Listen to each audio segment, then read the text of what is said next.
तो I think वो बहुत इम्पोर्टेंट है हमें जानना कि क्या ये वाकई में टॉक्सिक रिलेशनशिप है। My expertise are in narcissist abuse, which is really rapidly increasing.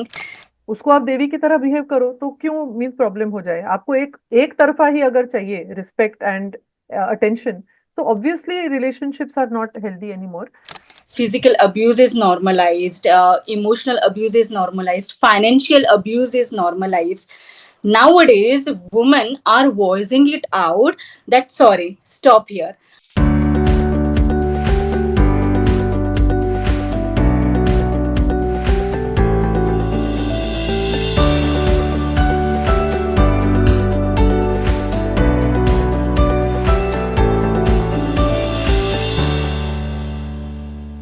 कोई ऐसे ही दोस्त पूछ रहे थे कि हमारी फैमिली में क्या है अभी, you know there is a new daughter in law, तो I find that my mother talks to her quite you know ऐसे थोड़े badly.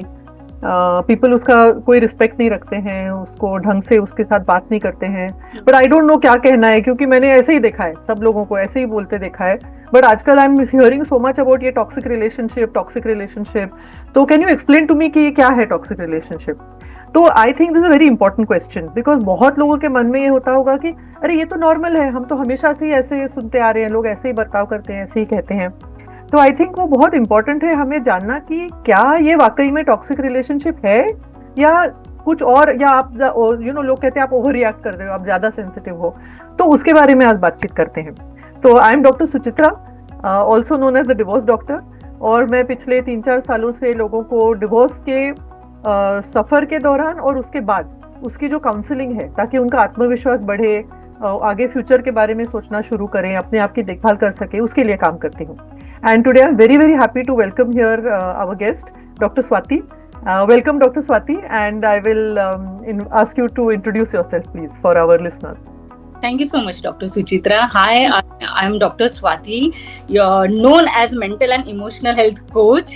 My expertise are in narcissist abuse, which is really rapidly increasing.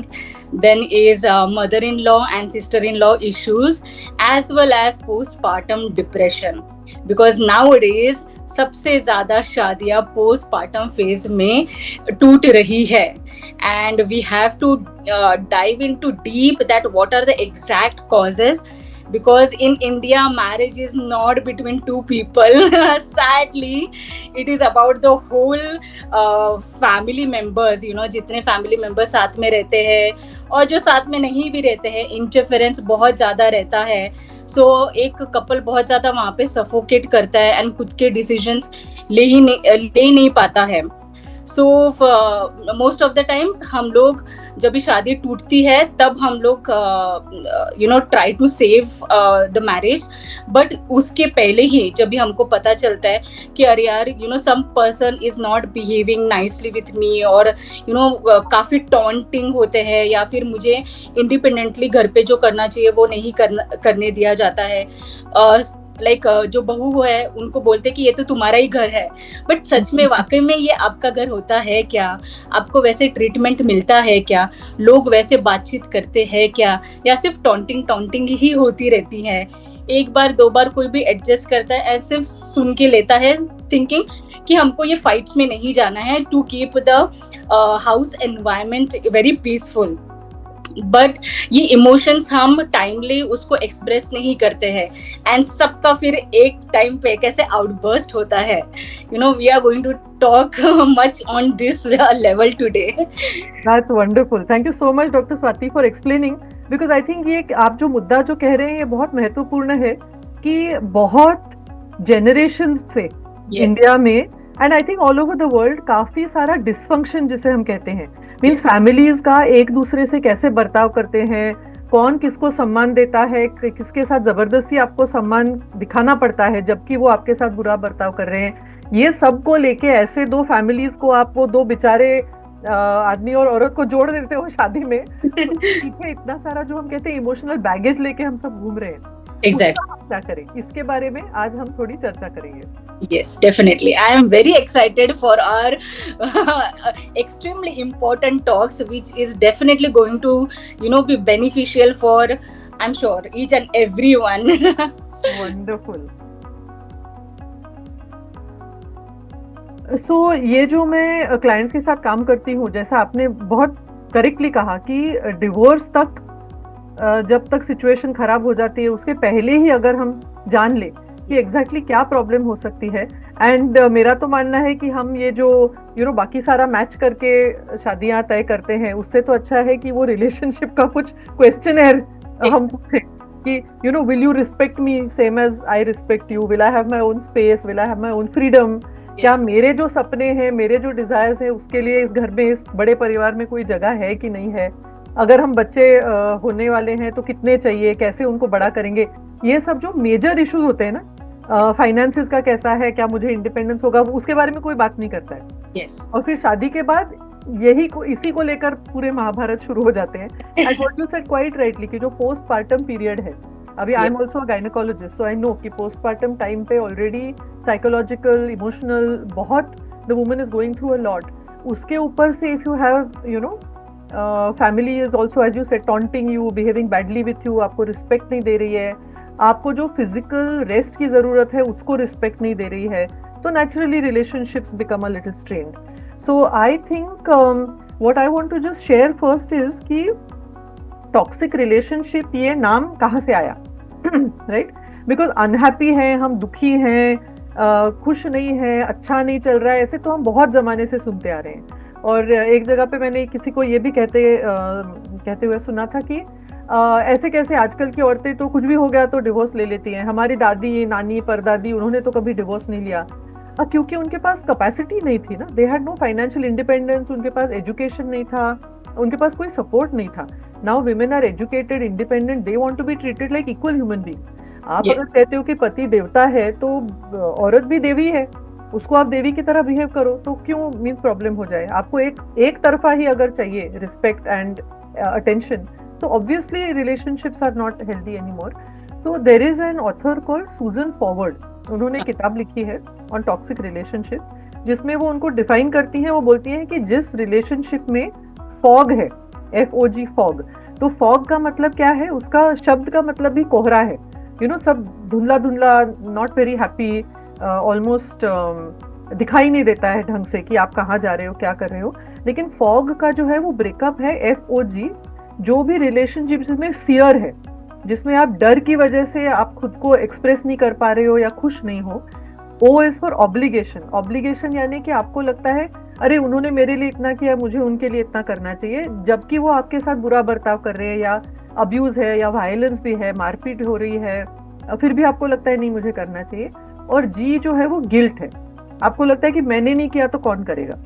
तो जो अगर ये काफी time खुद के माँ बाप के साथ भी होता है कि वो आपके ऊपर मनोवैज्ञानिक दबाव डालते हैं कि अरे हमने आपको इतना पाल पोस के बड़ा के आप हमारे लिए नहीं कर रहे हो, बट वो आपके साथ बुरा बर्ताव कर रहे हैं। तो जो फियर, ऑब्लिगेशन, गिल्ट, ये तीनों अगर आपके रिलेशनशिप में है तो काफी हाई चांसेस हैं कि वो एक टॉक्सिक रिलेशनशिप है। तो डॉक्टर स्वाति, आपके एक्सपीरियंस में किस तरह की कहानियां आपको सुनने में आती हैं? Actually, you mentioned it very nicely and लोगों को ना बहुत ज़्यादा सिंपल हो जाएगा डिटेक्ट करने के लिए कि सच में मैं भी वो टॉक्सिक रिलेशनशिप में हूँ या नहीं हूँ। I think there are two things which already you have mentioned. एक हमें ना normalize करते हैं, physical abuse is normalized, emotional abuse is normalized, financial abuse is normalized.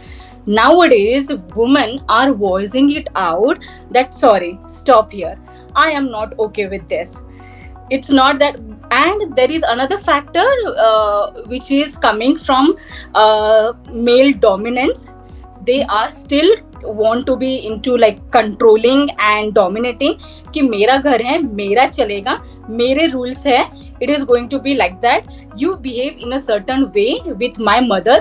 वो बड़े हैं एज में, उनका ही सुनना चाहिए no matter what happens, and ultimately it leads to separation. Because एक टाइम होता है सबका लिमिट करने के लिए, बाउंड्री सेट करना बहुत जरूरी होता है, विच the husband also have to learn that setting boundaries with his own family members is so important to preserve his own marriage.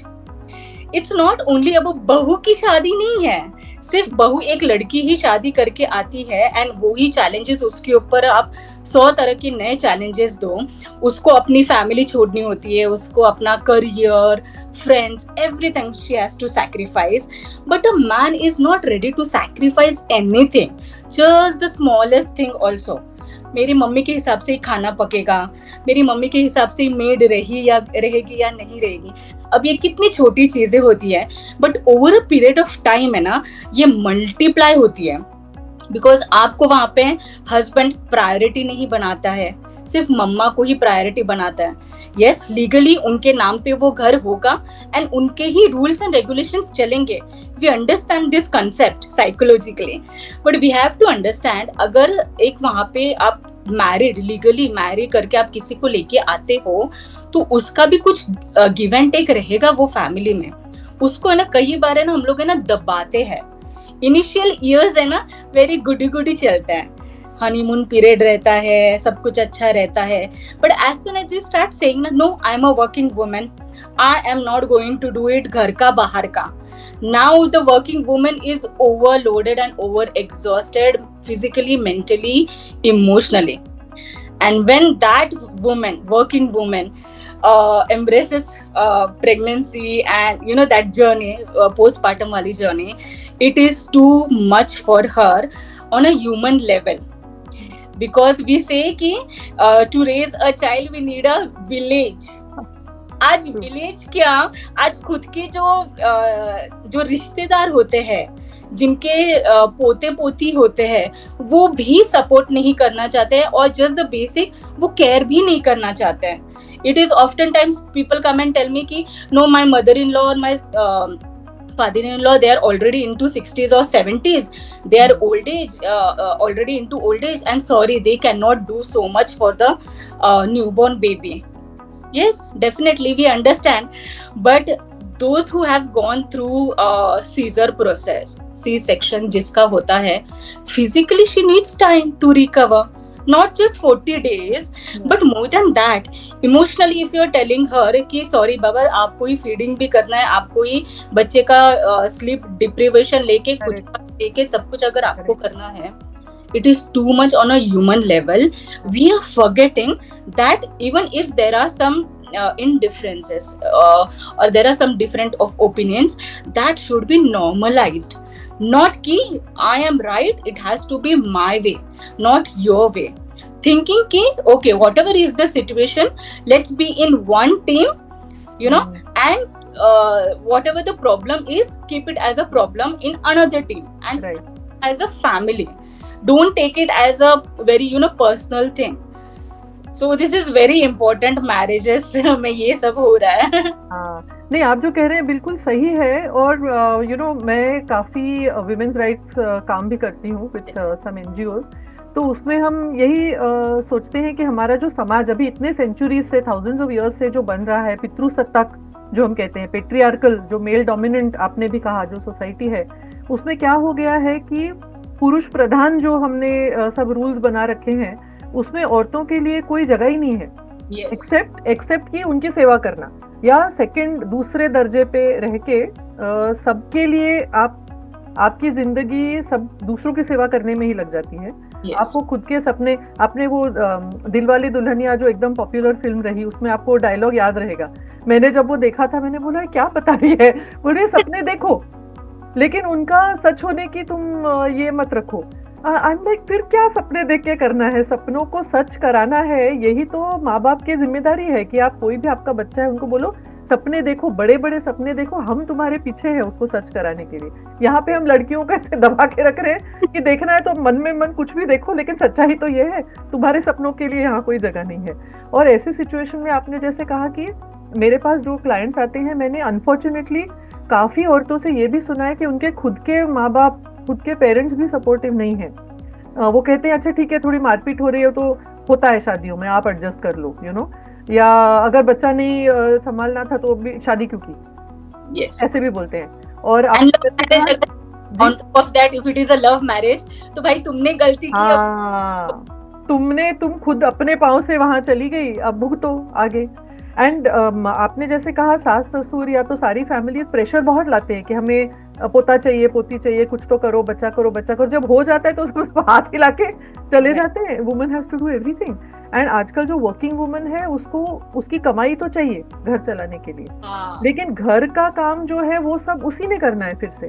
तो हम ये भी कहते हैं, विमेन्स राइट्स का जो मूवमेंट है उसमें कहते हैं कि औरतों को घर से बाहर जाके नौकरी करने में, खुद का जो करियर है बनाने में, खुद का जो एक वजूद है उसे बनाने के लिए हमने बहुत उसके लिए काम किया है।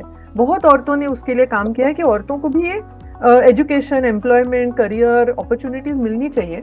लेकिन एट द सेम टाइम घर का जो काम ऐसे समझा जाता था कि सिर्फ औरत ने करना चाहिए, उसमें हाथ बटाने के लिए पुरुषों को कभी किसी ने सिखाया नहीं। तो औरतें अभी बाहर का भी कर रही है, फैंटास्टिकली कर रही है, सब सक्सेस कर रही है। अभी आप देखो डॉक्टर्स भी हैं, इंजीनियर भी है, स्पेस साइंटिस्ट भी है, सब है। लेकिन घर जब वो आती है तो बोलेंगे अरे आ गई, अच्छा चाय बना दो जरा, आज रात खाने में क्या है। कोई इतनी भी मदद नहीं करता है। तो वो जो ओवरलोड हो जाता है उसकी वजह से, आपने जैसे कहा, इट्स नॉट ह्यूमनली पॉसिबल। तो ऐसे अगर रिलेशनशिप है जहाँ पे आपकी फिजिकल बाउंड्रीज, आपकी इमोशनल बाउंड्रीज, आपकी mental boundaries and also financial boundaries, ये भी मैंने बहुत देखा है कि आप अगर बाहर जाके कमा रही हैं फिर भी उस पैसे पे कंट्रोल किसी आदमी का रहता है, या तो आपके हस्बैंड का है या उनके फादर का है, या कोई तो आदमी है जो कंट्रोल करता है। तो ये सारी बाउंड्रीज जब हमारी बार बार उसका उल्लंघन होता रहता है तो इवेंचुअली वो ब्रेकिंग पॉइंट आ जाता है। तो वो आने के पहले हम बाउंड्री सेटिंग कैसे करें ये हमें कभी सिखाया ही नहीं गया है। आई थिंक बचपन से हमें एक्चुअली बाउंड्रीज रखने के लिए ही सिखाया नहीं गया है, लेट अलोन कि वो हेल्दी कैसे रखें।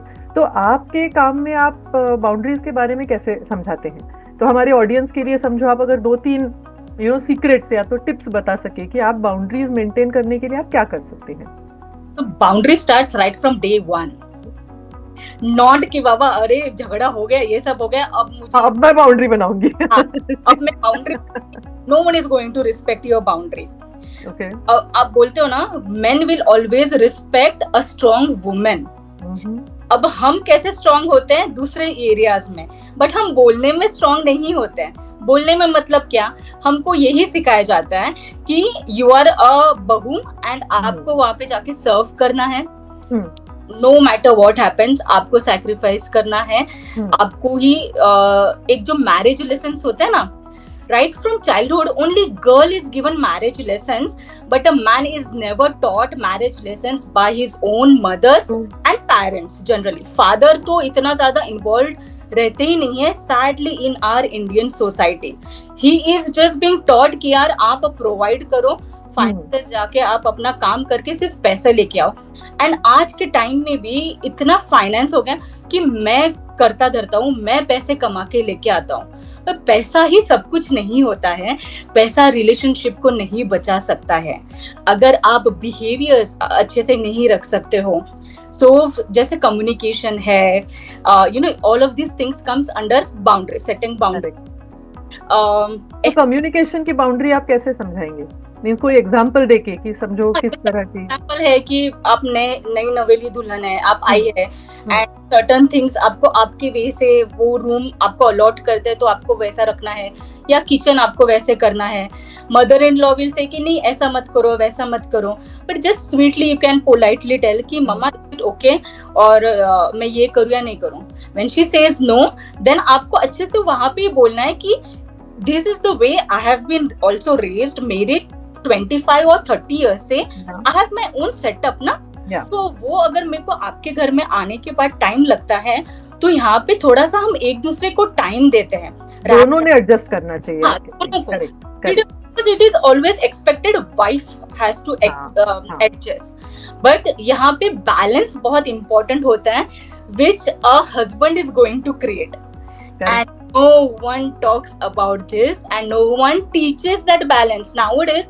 Even men now they are like अरे I want to put effort in the marriage, but I don't know how to। पता ही नहीं है मुझे बचपन से ये सारी चीजें सिखाई नहीं है। मुझे सिर्फ बोला है कि पढ़ाई करो और अपना जाके जॉब हंट करो और सिर्फ आप उतना करो, but there are so many things to sustain a life ना। मैरिज भी आती है बट लाइफ सस्टेन करने के लिए कुकिंग नहीं आती है, हाउस क्लीनिंग नहीं आती है। There are so many small things.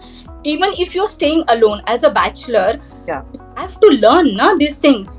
30 days of the month आप स्विगी और जोमेटो से तो नहीं खाना बुला सकते ना, कुछ तो आपके खुद के हेल्थ के लिए तो आपको पता होना चाहिए, But कुकर कैसे लगाना है, बेसिक खाना कैसे बनाना है. बिल्कुल. Nowadays women does not want to become a servant of the house. Yeah.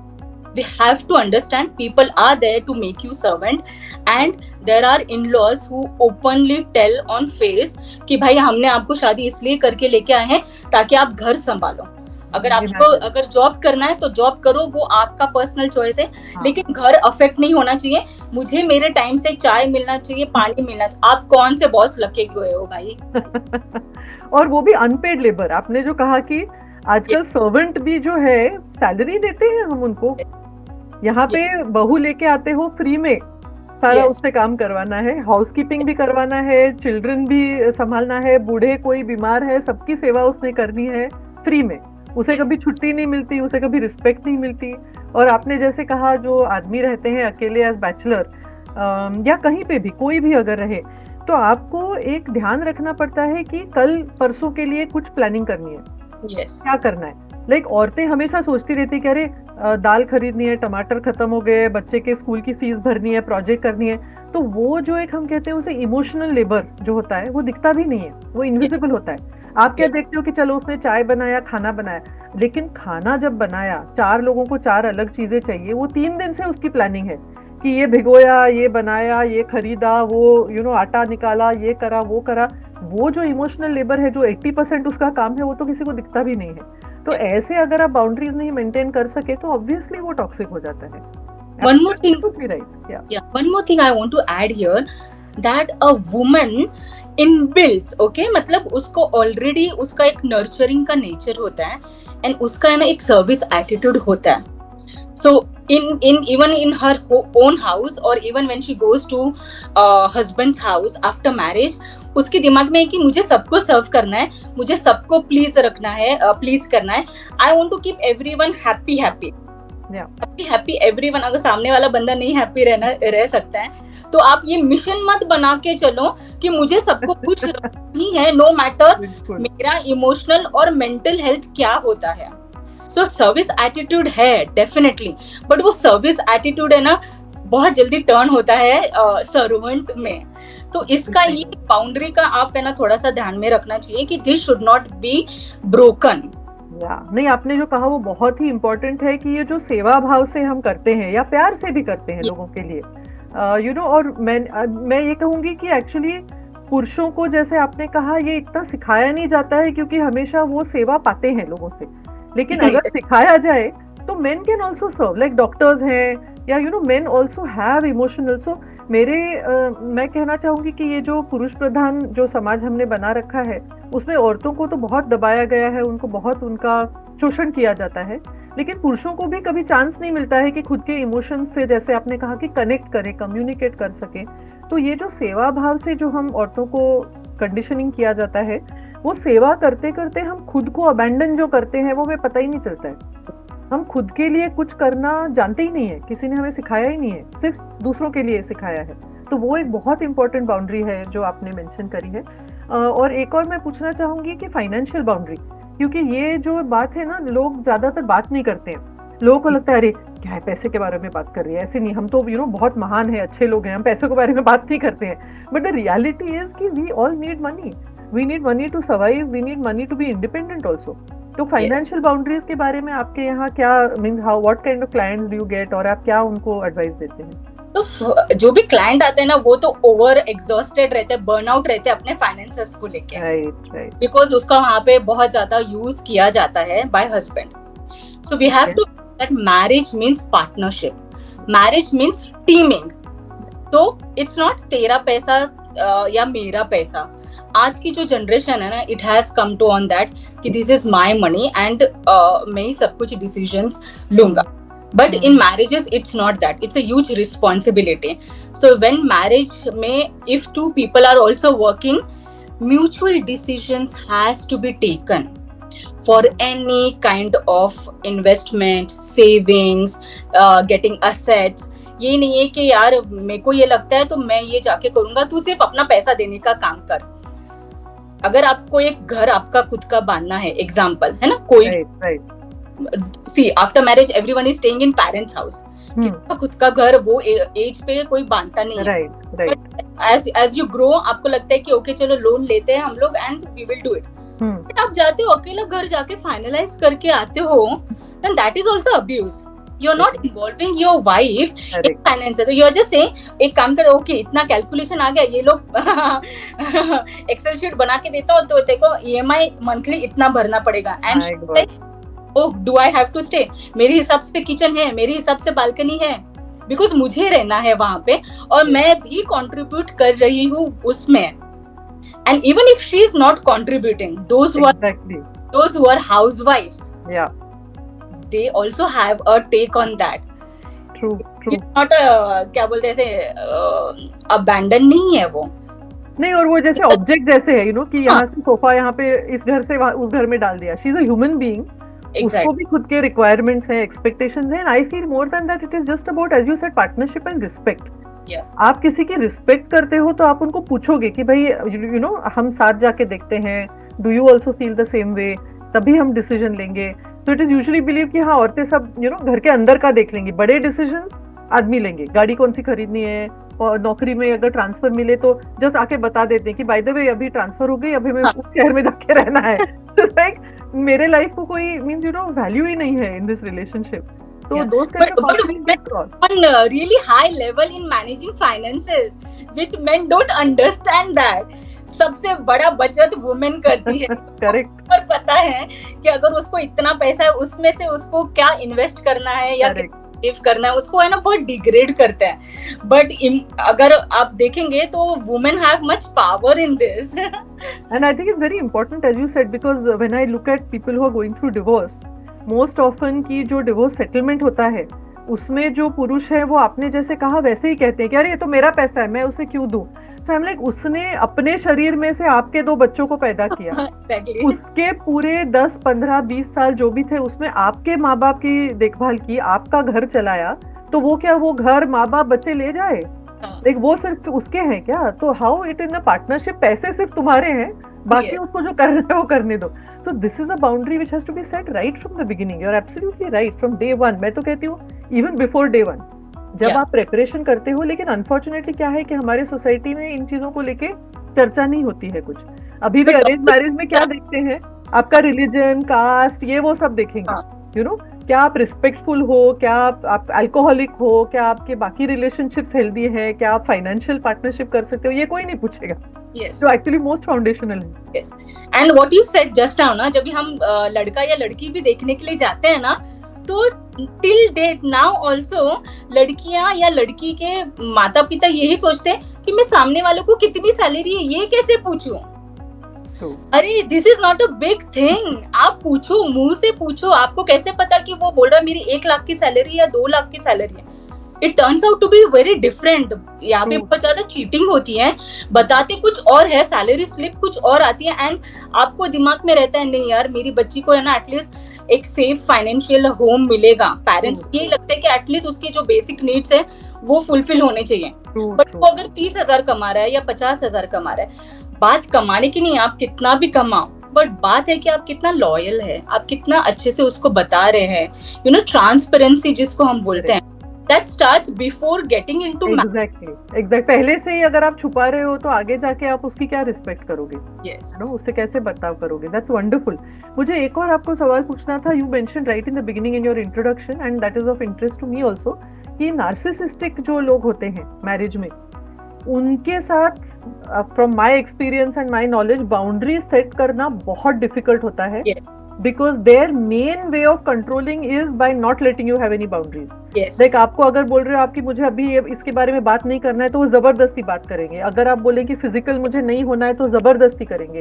तो एग्जैक्टली आपके बाउंड्रीज को ब्रेक करके ही उनको पावर मिलता है, उनको वो एनर्जी मिलती है। तो उसके साथ आप कैसे एडवाइस देते हैं कि क्या कैसे बाउंड्रीज बनाए रखें, कैसे खुद को सेफ रखें? तो फर्स्ट ऑफ ऑल है ना, लोगों को पता नहीं है कि नार्सिसिस्ट, मेरा हस्बैंड नार्सिसिस्ट है क्या। राइट टाइम बाद पता चलता है। फ्यू थिंग्स, फ्यू जो साइंस हम बोलते हैं ना, जैसे वो खुद को ही अटेंशन सीकर होता है, खुद को सुपीरियर हमेशा रखेगा, I am the king. Decisions लूंगा, मैं ही कंट्रोल करूंगा, आपको वहां पे हमेशा ब्लेम करते रहेंगे, मतलब कुछ भी छोटी से छोटी भी चीज होंगे तो भी वो ब्लेम रहेगा, मैनिपुलेशन रहेगा, गैस लाइटिंग रहेगा। तुमने ऐसे बात करी इसलिए मुझे गुस्सा आया। हाँ, गलती तुम्हारी है। provoked me. मैंने यू प्रोवोक्ड मी, तुमने खाने में ये किया इसलिए मैंने फेंक दिया, लाइक दैट। सब आपको I am the abuser but I am showing that I am the victim. Correct. Okay. So these things has to be really put into proper awareness. So ये साइंस आपको पता चलना चाहिए, क्योंकि see when you meet for few times सबको लगेगा अरे बंदा कितना अच्छा है करके. People carry double image which is difficult to understand this. So with narcissist, if you know that he is a narcissist husband, run, exist from that relationship, because he is creating hell in your life. वो आपकी है ना अस्तित्व ही खत्म कर देता है. हाँ, your signal went. हाँ, signal चला गया उसमें. हाँ, no, you were saying. Okay, I think वो cut हो गया. I'll start again. हाँ, you were saying about how to know whether your husband is narcissist. तो वो वाला segment आप ले लीजिए. You were able to hear the signs? No. You started to say कि लोग बोलते हैं husband मेरा narcissist है, कैसे पता चलेगा? उसके बाद सब freeze हो गया. Okay. So narcissist husband के ना few signs होते हैं which everyone should be aware of. जैसे he is very superior, उसको लगेगा कि I am the king, I am going to take decisions no matter even if it is smallest of the thing. घर में आज क्या सब्जी बनने वाली है, मेरे हिसाब से ही सब्जी बननी चाहिए, and you have to keep taking permissions. अगर आपको कहीं बाहर भी जाना है तो मेरा ही करना है करके constant blame game वहाँ पे रहेगा. Then there will be manipulation, gaslighting and attention seeker. एक बहुत important बात यहाँ पे मैं बोलना चाहूंगी कि जो narcissist husbands होते हैं, they hate celebrating their partner's birthdays. So true. 100%. They hate. And women are like, अरे यार इसने मेरे को एक सादा फूल नहीं दिया, सादा एक मेरे को गिफ्ट नहीं दिया, सादा एक केक नहीं लाया, एंड जबकि मेरे पेरेंट्स ने मेरे को एटलीस्ट केक लाके सेलिब्रेट किया था. That is the only one day in my life where I want to feel special. भले लाइफ के और डेज मेरे को वो स्पेशल ट्रीटमेंट मिलता है या नहीं मिलता है. So women, please take a note here that if your birthdays are not celebrated, then he is a narcissist. It's not that he is very busy or he doesn't like celebrations or he does not have knowledge of decorating balloons. It's bullshit. ये ऐसा कुछ भी नहीं होता है. He does not want to give you attention. And another point I would like to add here, it's not just that they don't like to celebrate, वो कुछ ना कुछ करके झगड़ा निकालेंगे. हाँ, exactly. तब आपका सबका मूड खराब करके they will use that excuse to not celebrate your birthday. तो ये भी एक बहुत common trigger है. And वो झगड़ा है ना, सिर्फ झगड़ा नहीं रहेगा, वो तमाशा रहेगा मैम. हाँ, correct. It is going to be such a huge तमाशा कि आपको लगेगा अरे कितनी छोटी सी बात थी ये, है ना. Second thing I will advise, if you know that he is a narcissist, run. So true. Run. Because he is creating hell on earth for you. And he will never change. He will never change. That is for sure. Yeah. He will never come with you for therapy sessions because he thinks he is the only right person. He will give you mental diseases. Correct. And he will think, oh, she only has aggression and she is only the person who is speaking so loudly, but see, I am so calm. And he'll say वो हमेशा overreact करती है. He will not say कि 10 बार उसने आपको गलत बात कर करके he has driven you crazy. बाहर के लोगों को सिर्फ दिखेगा कि you are shouting and being emotional and all. And they will say कि अरे ये तो overreact करती है, प्रॉब्लम इसको है, इसको जाने दो थेरेपी के लिए, मुझे जानने की क्या जरूरत है. So very characteristic here is the calmness in the storm. अगर हम दोनों भी फाइट करेंगे ना मैम किसी चीज के ऊपर, you will put your things and I also put my things. हम दोनों है ना साथ में जोर जोर से झगड़ेंगे. But what he will do, वो तमाशा देखेगा, वो देखेगा, वो देखेगा अरे ये रो रही है ना, let me end for tears. Correct. तो ये कैरेक्टरिस्टिक होता है. No person, no human being can be calm when that other person is expressing the hurt she has feel. In healthy relationships, the husband will come and say, what happened, क्या हुआ, मेरी तरफ से कुछ गलती हुआ क्या, I am so sorry, I will try my best not to repeat, not only in words but in actions as well. Okay, मेरी मम्मा ने कुछ बोला है ना, I will just go and talk with her. Right. Not create a scene, but मेरा उनको समझाना यहाँ पे बहुत ज्यादा जरूरी है. तो और at least show up on her side, to say कि I am on your side, मैं आपकी तरफ से ट्राई करूंगा. गारंटी नहीं दे सकता मेरी मदर सुने नहीं सुने, लेकिन इसमें तुम्हारा दुख देखा नहीं जा रहा है, तो I will try to help you.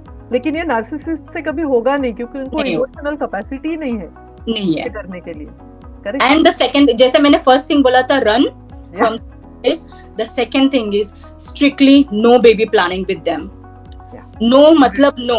आप adopt करना है, आप अकेले रहो, लेकिन उस इंसान के साथ is a hell, because baby needs lot of attention, baby needs love, care, empathy, सब कुछ चाहिए बच्चे को. और वो बच्चा initial few years में बहुत लेता है, और वो लेना भी चाहिए. You are bringing up a whole new human being, उतना तो आपको देना जरूरी है. एंड नार्सिसिस्टिक फादर अगर है तो उससे तो कुछ मिलेगा नहीं. So as a mother you will have to do 200%. तो आप एकदम एग्जॉस्ट हो जाते हो, एंड ऊपर से ही विल डू, झगड़े निकालेंगे, कुछ ढंग से करेंगे नहीं, कुछ कंट्रीब्यूट नहीं करेंगे. ये तो एब्सोल्युटली योर राइट पैटर्न है. And plus they don't want to divorce you, because आप काम कर रहे हो ना, उनको सप्लाई दे रहे हो अपनी एनर्जी का. Exactly. So divorce is a very challenging for a narcissist.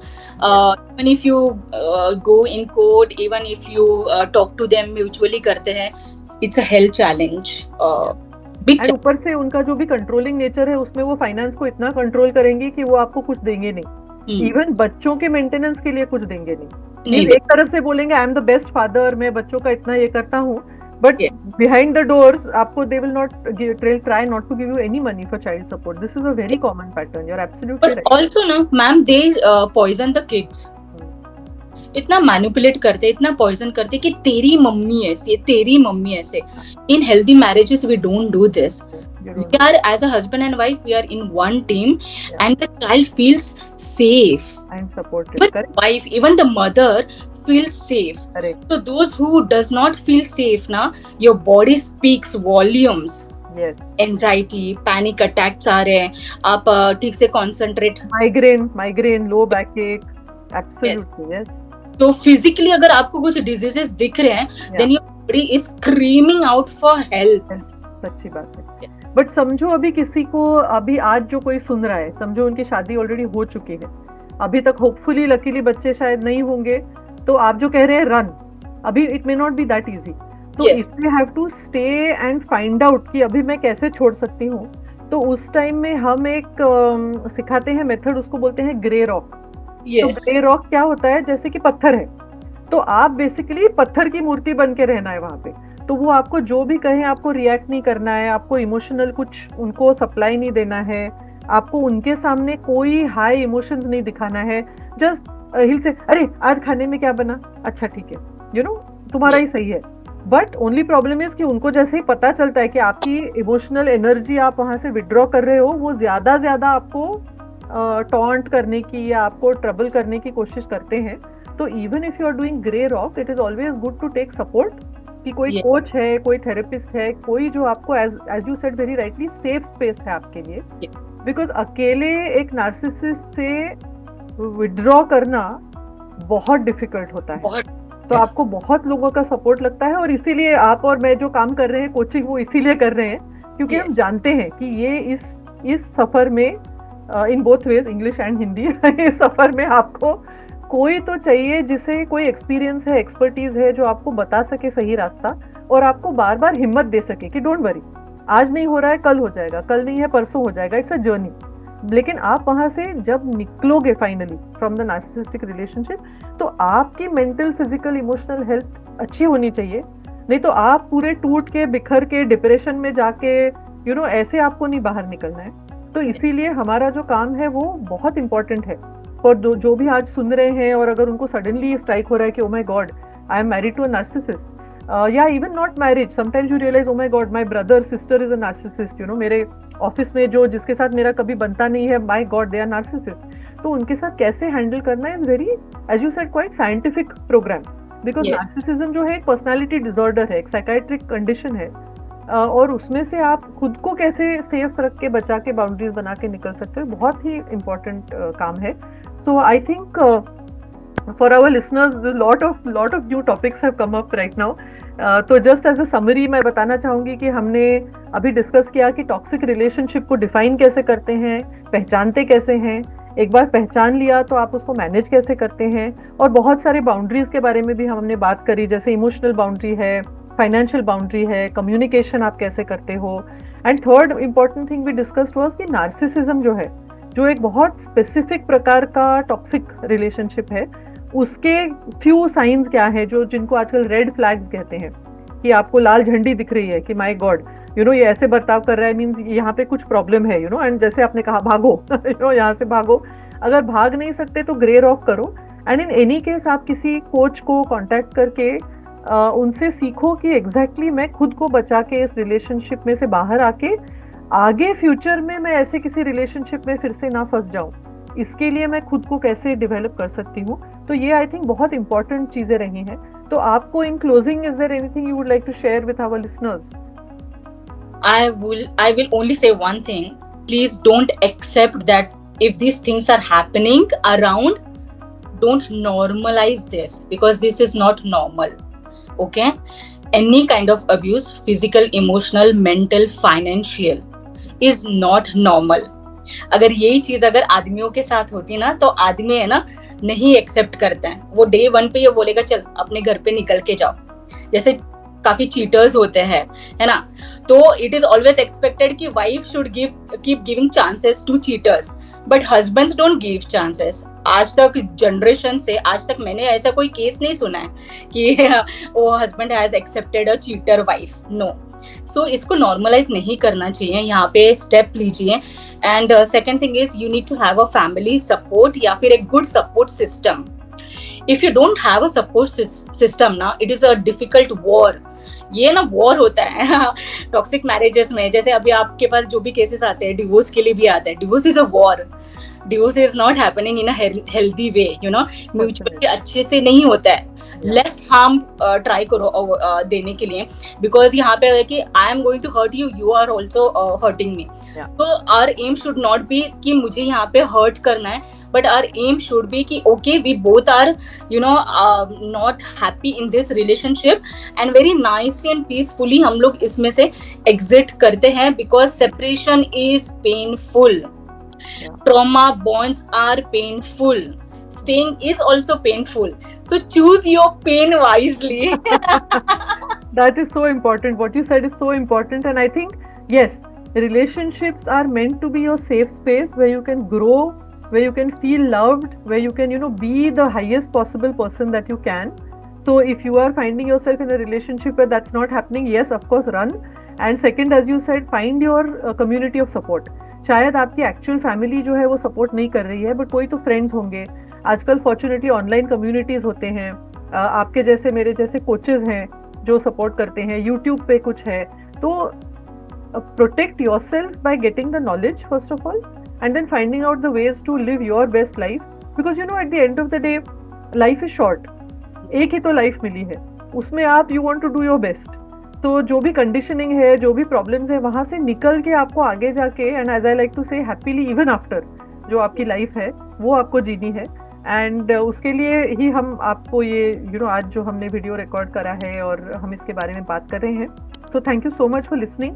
और अगला हमारा जो वीडियो है उसमें हम बात करेंगे कि अगर ऐसी शादी में या डिवोर्स के टाइम पे बच्चों की क्या हालत होती है और उनके लिए हम क्या कर सकते हैं.